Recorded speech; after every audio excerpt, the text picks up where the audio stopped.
আসসালামু আলাইকুম, hello friends. আজকের ভিডিওতে আমরা আলোচনা করব নার্ভ বা স্নায়ুকে কিভাবে পুনর্জীবিত করা যায়। প্রতি বছর লক্ষ লক্ষ মানুষ অ্যাক্সিডেন্ট, ট্রমা, সার্জারি, ডায়াবেটিস, সংক্রমণ বা অন্যান্য সমস্যার জন্য পেরিফেরাল স্নায়ুতে আঘাত পান।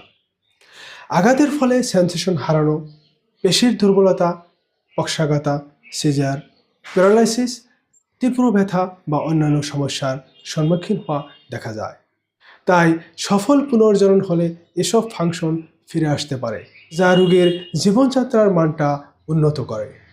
পেরিফেরাল নার্ভে আঘাত পেলে নিউরনের একজন অংশ ক্ষতিগ্রস্ত হয়, কিন্তু নিউরনের সেল বডি বেঁচে থাকে এবং পুনর্জনন শুরু করে। এটি একটি সুসংগঠিত প্রক্রিয়া। আঘাতের দূরের অংশ ধ্বংস হয়ে যায়, নতুন একজন বের হয় আর এটা বৃদ্ধি পায়। এই প্রক্রিয়া সাধারণত দিনে 1 mm গতিতে ঘটে। বিজ্ঞানীরা এখন বুঝতে পারছেন যে পেরিফেরাল নার্ভাস সিস্টেমের সাফল্যের মূল কারণ হলো সোয়ান সেল রিপেয়ার প্রোগ্রাম, যা আঘাতের পর হাজার হাজার জিন অ্যাক্টিভ করে এবং নিউরোট্রফিক ফ্যাক্টর ছাড়ায়।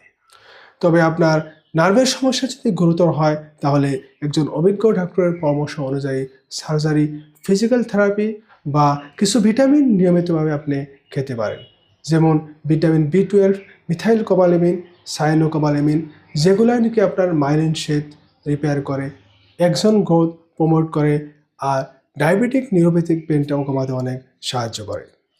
এর সাথে আপনি মাছ, ডিম, দুধ, ফোর্টিফাইড ফুডস এগুলো আপনি বেশি করে খান। আর vitamin B6, pyridoxine, vitamin B1, thiamine, benfotiamine, vitamin B9, folic acid এগুলো আপনি সাথে খেলে আপনার নার্ভটা আরও অনেক ভালো হবে, নার্ভকে সাপোর্ট করবে আর নার্ভকেও রিপেয়ার করবে। আশা করি সবাই ভালো থাকুন, সুস্থ থাকুন। নেক্সট ভিডিওতে আবার দেখা হবে। আজকের জন্য বিদায় নিচ্ছি। ধন্যবাদ।